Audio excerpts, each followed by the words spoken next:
Hi friends, എല്ലാവർക്കും മിക്കേണ്ട മറ്റൊരു എപ്പിസോഡിലേക്ക് സ്വാഗതം. അപ്പോൾ ഇന്നത്തെ എപ്പിസോഡിൽ നമ്മൾ ഉൾപ്പെടുത്തിയിരിക്കുന്നത് കുഞ്ഞു വാവകളിൽ അല്ലെങ്കിൽ കുട്ടികൾക്ക് നെബുലൈസേഷൻ കൊടുക്കുമ്പോൾ അമ്മമാർ അറിഞ്ഞിരിക്കേണ്ട കുറച്ച് കാര്യങ്ങളുണ്ട്. എൻ്റെ പേര് ജിസ്മി, ഞാൻ രജിസ്റ്റേർഡ് നേഴ്സാണ്. അപ്പോൾ ഇന്നത്തെ വീഡിയോയിലേക്ക് നമുക്ക് കിടക്കാം.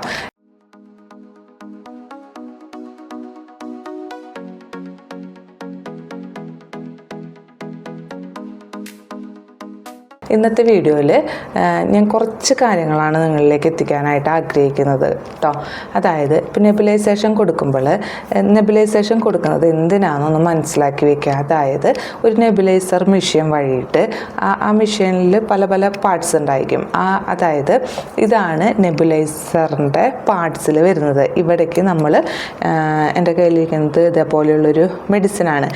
ഈ മെഡിസിൻ ഇതിലേക്ക് ഒഴിച്ചിട്ട് ഇത് ഓൺ ചെയ്യുമ്പോൾ ഇതിനകത്തുനിന്ന് നമുക്ക് മിസ്റ്റ് കിട്ടും. അതായത് ഇത് ഓൺ ചെയ്യുമ്പോൾ പുക രൂപത്തിൽ മെഡിസിൻസ് കുഞ്ഞുവാവയുടെ ശ്വാസകോശത്തിലേക്ക് എത്തിക്കുന്ന ആ ഒരു പ്രക്രിയനെ പറയുന്ന പേരാണ്, അല്ലെങ്കിൽ ആ പ്രൊസീജിയറിനെ പറയുന്ന പേരാണ് നെബുലൈസേഷൻ എന്ന് പറയുന്നത്. ഇത് മെയിനായിട്ട് കൊടുക്കുന്നത് കുഞ്ഞുവാവകളിൽ എന്തെങ്കിലും ശ്വാസകോശപരമായിട്ടുള്ള ബുദ്ധിമുട്ടുകൾ ഉണ്ടെങ്കിലോ, അതായത് എന്തെങ്കിലും ആസ്മ പ്രോബ്ലംസ്, അല്ലെങ്കിൽ കുഞ്ഞിൻ്റെ ശ്വാസകോശത്തിൽ നന്നായിട്ട് കഫം കെട്ടിക്കിടക്കുക, അല്ലെങ്കിൽ ബ്രോങ്കിയോളൈറ്റിസ്, അങ്ങനെയുള്ള പല പല കണ്ടീഷൻസിനാണ് നമ്മൾ നെബുലൈസേഷൻ കൊടുക്കുന്നത്. ഇത് കൊടുക്കുന്നതിനേക്കാൾ മുമ്പായിട്ട് അമ്മമാർ കുറച്ച് കാര്യങ്ങൾ അറിഞ്ഞിരിക്കണം. അതായത് മസ്റ്റായിട്ട് നമ്മുടെ വീട്ടിൽ കുഞ്ഞുവാവകൾ ഉണ്ടെങ്കിൽ ഒരു നെബുലൈസറിൻ്റെ അത്യാവശ്യം വളരെ വലുതാണ്. അതായത് ഇത് നിങ്ങൾക്ക് മനസ്സിലാവും, ഈ വീഡിയോ കണ്ടു കഴിഞ്ഞതിന് ശേഷം നിങ്ങൾക്ക് മനസ്സിലാവും അത് എന്തുകൊണ്ടാണ് ഞാൻ അങ്ങനെ പറയുന്നതെന്ന്. ഇപ്പം ഞാൻ യൂസ് ചെയ്യുന്ന എൻ്റെ കുഞ്ഞുവാവകൾക്ക് യൂസ് ചെയ്തിരുന്ന മെഷീനാണ് ഇത്. എനിക്ക് ഭയങ്കര ഒരു എഫക്റ്റീവായിട്ടുള്ളൊരു മെഷീനായിരുന്നു കേട്ടോ ഇത്. കാരണം റിക്കറൻ്റ് ആയിട്ടുള്ള ഇൻഫെക്ഷൻ കാരണം നമുക്ക് എപ്പോഴും ഹോസ്പിറ്റലിൽ പോയി ഇത് പിടിക്കുക എന്ന് പറയണത്, അതായത് നെബുലൈസേഷൻ എടുക്കുക എന്ന് പറയുന്നത് വളരെ ഡിഫിക്കൽട്ടായിട്ടുള്ളൊരു കാര്യമാണ്. അതിന് കോസ്റ്റും കൂടുതലാണ്. അപ്പോൾ നമ്മുടെ വീട്ടിൽ ഒരു നെബുലൈസേഷൻ മെഷീൻ വാങ്ങിച്ചു വെച്ചിട്ടുണ്ടെങ്കിൽ അത് കുഞ്ഞുവാവകളിലേക്ക് കൊടുക്കാനായിട്ട് എളുപ്പമാണ്. ഇപ്പോൾ നെബുലൈസേഷൻ മെഷീൻ വീട്ടിലുണ്ടെന്ന് വിചാരിച്ചിട്ട് നിങ്ങൾ എപ്പോഴും നെബുലൈസേഷൻ ചെയ്യരുത്. ഡോക്ടറിനെ കണ്ടതിന് ശേഷം മാത്രം നെബുലൈസേഷൻ കൊടുക്കാനായിട്ട് ശ്രദ്ധിക്കുക. അതായത് ഡോക്ടർ കുഞ്ഞിൻ്റെ വെയ്റ്റും ഇതൊക്കെ നോക്കിയതിന് ശേഷം ഡോക്ടറാണ് നിശ്ചയിക്കുക കുഞ്ഞിനത് എത്രത്തോളം ഇത് കൊടുക്കണം, എത്ര നേരമായിട്ട് അത് കൊടുക്കണം, അതിലെത്ര ml ആ മെഷീനിൽ, അതായത് ആ മെഷീൻ്റെ ആ പാർട്സിൽ ഒഴിച്ച് കൊടുക്കണം എന്നുള്ളത് ഡോക്ടറാണ് നമ്മുടെ അടുത്ത് പറയുക. അപ്പോൾ ഡോക്ടറുടെ നിർദ്ദേശപ്രകാരം മാത്രം മെഡിസിൻസ് കൊടുക്കാനായിട്ട് ശ്രദ്ധിക്കുക. അതാണ് അമ്മമാർ ആദ്യം അറിഞ്ഞിരിക്കേണ്ട കാര്യം. പിന്നെ ഇപ്പോൾ ഡോക്ടർ 3-4 നെബുലൈസേഷൻ മെഡിസിൻ എഴുതാമെന്ന് വെക്കുക. അപ്പോൾ നിങ്ങൾ കൊടുക്കേണ്ടത് എങ്ങനെയാണെന്ന് വെച്ചിട്ടുണ്ടെങ്കിൽ നിങ്ങൾ ഓരോന്ന് ഒഴിച്ച് സെപ്പറേറ്റ് ആയിട്ട് കൊടുക്കാനായിട്ട് ശ്രദ്ധിക്കുക. അത് ഇച്ചിരി ഡിഫിക്കൽട്ടാണ്, എന്നിരുന്നാൽ കൂടി അങ്ങനെ കൊടുക്കുന്നതാണ് എഫക്റ്റ്. ചില മെഡിസിൻസിനൊക്കെ ഇൻട്രാക്ഷൻസ് ഉണ്ടായിരിക്കും. അതായത് ഇപ്പോൾ പ്രത്യേകിച്ച് ഈ സാൽബുറ്റമോളും ബ്യൂഡിസണൊക്കെ ഒരുമിച്ച് ഒഴിച്ചു കൊടുക്കുമ്പോൾ അതിൻ്റെ എഫക്റ്റ് നമുക്ക് കിട്ടില്ല. അതുകൊണ്ടാണ് പറയുന്നത് സെപ്പറേറ്റ് ഒഴിച്ചു കൊടുക്കേണ്ട മെഡിസിൻസ് സെപ്പറേറ്റ് തന്നെ ഒഴിച്ചു കൊടുക്കുക. ചില മെഡിസിൻസ് നമുക്ക് ഒരുമിച്ചിട്ട് കൊടുക്കാം. അത് ഡോക്ടറെ അടുത്ത് ചോദിച്ച് മനസ്സിലാക്കി കൊടുക്കുക. ഒരിക്കലും ബ്യൂഡിസൺ പോലെയുള്ള മെഡിസിൻസ് മിക്സ് ചെയ്ത് മറ്റ് മെഡിസിൻ്റെ കൂടെ മിക്സ് ചെയ്ത് കൊടുക്കാനായിട്ട് പാടില്ല കേട്ടോ. അതൊന്നും നിങ്ങളൊന്ന് ഓർത്ത് വയ്ക്കുക. പിന്നെ എപ്പോഴും ഈ മെഡിസിൻ കൊടുക്കുമ്പോൾ ഡോക്ടർ നോർമൽ സലൈൻ അല്ലെങ്കിൽ അതിനെ ടോണിമർ എന്നൊക്കെയാണ് പറയുക. അതായത് ഒരു മെഡിസിൻ, ഇപ്പോൾ ഫോർ എക്സാമ്പിൾ പറയുകയാണെന്നുണ്ടെങ്കിൽ സാൽബുറ്റമോൾ മെഡിസിൻ എഴുതി അതിൻ്റെ കൂടെ ഒരു 2 ml നോർമൽ സലൈൻ അല്ലെങ്കിൽ ടോണിമർ ആഡ് ചെയ്ത് കൊടുക്കാനായിട്ട് പറയും. അതെന്തിനാന്ന് വെച്ചിട്ടുണ്ടെങ്കിൽ അതിൻ്റെ ഒരു എഫക്റ്റ് കിട്ടാൻ വേണ്ടിയിട്ടാണ്, അല്ലെങ്കിൽ ആ മെഡിസിൻ്റെ ഇതിൻ്റെയും കോമ്പിനേഷൻ മൂലമുള്ള എഫക്റ്റ് കിട്ടാൻ വേണ്ടിയിട്ടാണ് ഡോക്ടർമാർ അങ്ങനെ എഴുതണത്. പിന്നെ ചിലർ ഇപ്പോൾ എനിക്ക് കഴിഞ്ഞ ഒരു പ്രാവശ്യം ഉണ്ടായൊരു ഇൻസിഡൻ്റാണ്. അതായത് കുഞ്ഞുവാവയിൽ നെബുലൈസേഷൻ കൊടുത്തപ്പോൾ അമ്മ അതിനകത്തേക്ക് നോർമലായിട്ടുള്ള ടാപ്പ് വാട്ടർ മിക്സ് ചെയ്ത് കൊടുത്തു. അങ്ങനെ ഒരു സിറ്റുവേഷൻ, അതായത് നമ്മൾ ഹോസ്പിറ്റലിൽ വർക്ക് ചെയ്യുമ്പോൾ നമുക്കങ്ങനെ കേൾക്കാനുള്ള സാഹചര്യം ഉണ്ടായിട്ടുണ്ട്. അതുകൊണ്ടാണ് കേട്ടോ ഞാനത് എക്സ്പ്ലെയിൻ ചെയ്യണത്. നിങ്ങൾ എപ്പോഴും ഈ നോർമൽ സലൈന് പകരം നോർമൽ ടാപ്പ് വാട്ടർ ആഡ് ചെയ്തിട്ട് ഒരിക്കലും കുഞ്ഞുവാവയ്ക്ക് നെബുലൈസേഷൻ കൊടുക്കാനായിട്ട് പാടില്ല. അപ്പോൾ അതൊന്നും ഓർത്ത് വയ്ക്കുക.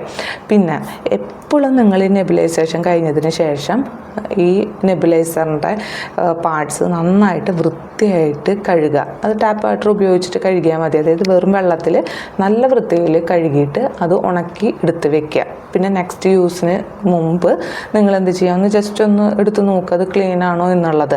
പിന്നെ എപ്പോഴും നെബുലൈസേഷൻ കൊടുക്കുന്നതിനേക്കാൾ മുമ്പും ശേഷവും നന്നായിട്ട് നമ്മുടെ കൈകൾ വൃത്തിയായിട്ട് കഴുകുക.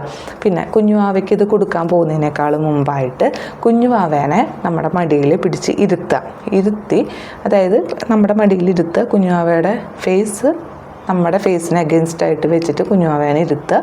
അതിനുശേഷം ഈ മാസ്ക്, ഇതിനകത്തേക്കാണ് നമ്മൾ മെഡിസിൻ ഒഴിക്കുന്നത്.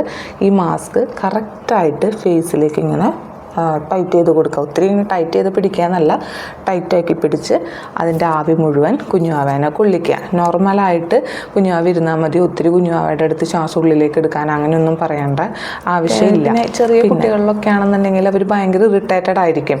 അപ്പോൾ നിങ്ങൾ എന്ത് ചെയ്യണമെന്ന് വെച്ചിട്ടുണ്ടെങ്കിൽ ജസ്റ്റ് ഒന്ന് ഓൺ ചെയ്തതിന് ശേഷം ഈ വരുന്ന ഈ മിസ്റ്റ് ഇതേപോലെ ഒന്ന് കുഞ്ഞുവാവയുടെ മൂക്കിൻ്റെ ഫ്രണ്ടിലായിട്ട് വെച്ച് കൊടുക്കുക. അതും എഫക്റ്റീവാണ്. അറ്റ്ലീസ്റ്റ് അങ്ങനെയെങ്കിലും കൊടുക്കാനായിട്ട് ശ്രദ്ധിക്കുക. നോർമലായിട്ട് പറയുക മാസ്ക് വെച്ച് കറക്റ്റായിട്ട് കൊടുക്കണം എന്നാണ് പറയുക. പക്ഷേ അങ്ങനെ പറ്റിയില്ല എന്നുണ്ടെങ്കിൽ കൂടി കുഞ്ഞുവാവയ്ക്ക് നമ്മൾ ഇതേപോലെ പിടിച്ച് കൊടുക്കുക. ഒത്തിരി റെസ്റ്റ്ലെസ് ആയിട്ടുള്ള കുഞ്ഞുങ്ങളുടെ കാര്യമാണ് കേട്ടോ ഞാൻ പറയുന്നത്. പിന്നെ നിങ്ങൾ എന്ത് ചെയ്യണമെന്ന് വെച്ചിട്ടുണ്ടെങ്കിൽ ഇത് പിടിക്കുമ്പോൾ ഈ പാർട്സിലുള്ള മെഡിസിൻ ഉണ്ടല്ലോ, അതായത് ഇതിലൊഴിച്ച് തരുന്ന ഈ മെഡിസിൻ അല്ലെങ്കിൽ നിങ്ങൾ ഒഴിക്കുന്ന ഈ മെഡിസിൻ കറക്റ്റായിട്ട് അത് കുഞ്ഞുവാവയിലേക്ക് എത്തിക്കുക. ചുരുങ്ങിയത് ഒരു 10 തൊട്ട് 15 മിനിറ്റ് വരെ പിടിക്കാനായിട്ട് ശ്രദ്ധിക്കുക. ഈ മെഡിസിൻസ് മുഴുവനായിട്ടും ഇതിൽ നിന്ന് ആവിയായിട്ട് പുറത്ത് കുഞ്ഞുവാവയിലേക്ക് കിട്ടിയെന്ന് നിങ്ങൾ ഉറപ്പ് വരുത്തുക. പിന്നെ ഇത് കഴിഞ്ഞതിന് ശേഷം, അതായത് നെബുലൈസേഷൻ കഴിഞ്ഞതിന് ശേഷം കുഞ്ഞുവാവകളിൽ എന്ത് ചെയ്യണമെന്ന് വെച്ചിട്ടുണ്ടെങ്കിൽ നിങ്ങളൊന്നല്ലെങ്കിൽ വായ കഴുകിക്കുക, അല്ലാന്നുണ്ടെങ്കിൽ ഒരു ഗ്ലാസ് വെള്ളം കൊടുക്കുക. പാല് കുടിക്കുന്ന കുഞ്ഞുവാവകളൊക്കെ ആണെന്നുണ്ടെങ്കിൽ നിങ്ങൾ പാല് കൊടുക്കുക.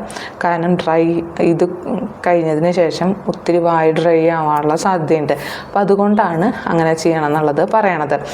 പിന്നെ നിങ്ങൾ ഇപ്പോൾ പ്രത്യേകിച്ച് ആസ്മ ബുദ്ധിമുട്ടുള്ള കുട്ടികളുടെ പാരൻസ് നിർബന്ധമായിട്ട് നിങ്ങളുടെ വീട്ടിൽ ഇതേപോലെ ഒരു നെബുലൈസേഷൻ മെഷീൻ വാങ്ങിച്ച് വെക്കുക. ഇപ്പോൾ കുട്ടിക്ക് പെട്ടെന്നൊരു ആസ്മ എക്സസർബേഷൻ അല്ലെങ്കിൽ ആസ്മയുടെ ബുദ്ധിമുട്ട് കൂടിയിട്ട് നിങ്ങൾക്കിപ്പോൾ ഹോസ്പിറ്റലിൽ വരെ കൊണ്ടുപോകണം. അപ്പോൾ അങ്ങനെയുള്ള സാഹചര്യങ്ങളിൽ പെട്ടെന്ന് നിങ്ങൾക്ക് ഒരു ഡോസ് എടുക്കുക. എടുത്തതിന് ശേഷം അപ്പോൾ ഇങ്ങനെ ഒരു മെഷീൻ വീട്ടിൽ ഉണ്ടാവണത് നല്ലതാണ്, എടുക്കുക. പിന്നെ ഹോസ്പിറ്റലിൽ എത്രയും പെട്ടെന്ന് കുഞ്ഞുവാവേനെ ഹോസ്പിറ്റലിലേക്ക് എത്തിക്കുക. ഇപ്പോൾ നെബുലൈസേഷൻ കൊടുത്തത് കൊണ്ട് മാത്രം ഈ കഫം ഇളകി പുറത്തേക്ക് വരണം എന്നില്ല.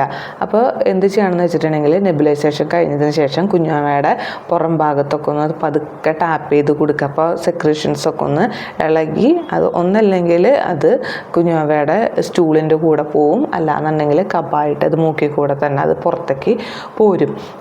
ഇപ്പോൾ പോരാനൊക്കെ ഭയങ്കര ബുദ്ധിമുട്ടാണെന്നുണ്ടെങ്കിൽ എന്ത് ചെയ്യണമെന്ന് വെച്ചിട്ടുണ്ടെങ്കിൽ ഇപ്പോൾ നമുക്ക് സിലിക്കോൺ തരത്തിലുള്ള സക്ഷൻ കത്തീറ്ററുകൾ അവൈലബിൾ ആണ്. അതായത് നമുക്ക് ബൾബ് പോലെ ഇരിക്കും. ഞാൻ അതിൻ്റെ പിക്ചർ ഇവിടെ എവിടെയെങ്കിലും കൊടുക്കാം കേട്ടോ. അപ്പോൾ അത് ഉപയോഗിച്ചിട്ട് നിങ്ങൾ ജസ്റ്റ് ഒന്ന് സക്ക് ചെയ്ത് ആ സെക്രീഷൻസ് കളയാനായിട്ട് ശ്രദ്ധിക്കുക. ചിലപ്പോൾ പിന്നെ ഒരു കാര്യം, ഡ്രൈ ആയിട്ടുള്ള സെക്രീഷൻസ് തിന്നായിട്ട് പുറത്തേക്ക് വരാനായിട്ട്, അതായത് ലൂസായിട്ട് ഇളകി പുറത്തേക്ക് വരാനായിട്ട് 3% സലൈൻ എഴുതും. അപ്പോൾ അങ്ങനെ എഴുതുമ്പോൾ ഡോക്ടർ പറഞ്ഞിരിക്കുന്ന സമയത്ത് മാത്രം ഇത് 3% സലൈൻ എടുക്കാനായിട്ട് ശ്രദ്ധിക്കുക. അൺനെസസറി ആയിട്ട് ഈ 3% സലൈൻ എടുക്കാനായിട്ട് എടുക്കാനായിട്ട് പാടില്ല കേട്ടോ. പിന്നെ റിക്കറൻ്റ് ആയിട്ട് എല്ലാ മാസവും എടുക്കുന്ന കുട്ടികളെ എനിക്കറിയാം. ഈ നെബുലൈസേഷൻ പ്രത്യേകിച്ച് ബ്യൂഡിസം പോലെയുള്ളത് ചെറിയൊരു സൈഡ് എഫക്റ്റ് ഉണ്ട്. ബ്യൂഡിസം എന്ന് പറയുന്നത് സ്റ്റീറോയിഡാണ്. അപ്പോൾ അത് കുഞ്ഞുവാവകളിൽ ചിലപ്പോൾ സ്റ്റീറോയിഡിൻ്റെ സൈഡ് എഫക്റ്റ് കാണിക്കാനായിട്ട് സാധ്യതയുണ്ട് കേട്ടോ. അതായത് ചിലപ്പോൾ ഒബേസിറ്റിയോ അല്ലെങ്കിൽ അവർ ഷുഗറിൻ്റെ വ്യത്യാസങ്ങളൊക്കെ കാണിക്കാനായിട്ടുള്ള സാധ്യതയുണ്ട്. അപ്പോൾ അതും കൂടി നിങ്ങളൊന്ന് ഓർത്ത് വെക്കുക. ഈ നെബുലൈസേഷൻ്റെ കാര്യം പറയുമ്പോൾ ഞാൻ വിട്ടുപോയൊരു കാര്യമാണ്. അതായത് നെബുലൈസർ എന്ന് പറയുന്ന മെഷീൻ, അതായത് വലിയ ആൾക്കാർക്കും കുഞ്ഞു കുട്ടികളിലും ഒന്ന് മതി നമുക്ക്. പക്ഷേ ഈ പിടിക്കുന്ന ഈ മാസ്ക് ഉണ്ടല്ലോ, അത് അഡൾട്ടിനും പീഡിയാട്രിക്സിനും വ്യത്യാസമാണ്. പീഡിയാട്രിക്സിന് ചെറുതും അഡൾട്ടിന് വലുതുമാണ്. അപ്പോൾ നിങ്ങളെപ്പോൾ ഈ നെബുലൈസേഷൻ മെഷീൻ വാങ്ങിക്കുമ്പോഴും ഒന്ന് ശ്രദ്ധിക്കുക. കുട്ടികൾക്കാണെന്നുണ്ടെങ്കിൽ കുഞ്ഞ് മാസ്ക് ആണോ അതിലുള്ളതെന്നൊന്ന് നിങ്ങളൊന്ന് ശ്രദ്ധിക്കുക. പിന്നെ ഇപ്പോൾ കുഞ്ഞുവാവയ്ക്ക് ഒത്തിരി ഈ നെബുലൈസേഷൻ പിടിച്ചതിന് ശേഷം കുഞ്ഞുവാവയ്ക്ക് ഒത്തിരി ശ്വാസം മുട്ട് കൂടുതലാണ്. കുഞ്ഞുവാവകളുടെ ചുണ്ടിന് നിറം മാറി നീല കളറൊക്കെ ആവുകയാണ്. അവർ ശ്വാസം എടുക്കുന്നത് അതായത് വയറിൻ്റെ മസിൽസ് കൊണ്ടാണ് ശ്വാസം എടുക്കുന്നത് എങ്കിൽ നിങ്ങൾ എന്തായാലും പോയി ഡോക്ടറിനെ കാണാനായിട്ട് ശ്രദ്ധിക്കുക. ഒരിക്കലും നിങ്ങളിത് നിങ്ങളുടെ ഒരിഷ്ടത്തിന് കൊടുക്കാനായിട്ട് ഇടയാവരുത്. ഡോക്ടറുടെ നിർദ്ദേശപ്രകാരം മാത്രം കൊടുക്കുക. അപ്പോൾ ഇത്രയേ ഉള്ളൂ ഇന്നത്തെ വീഡിയോ.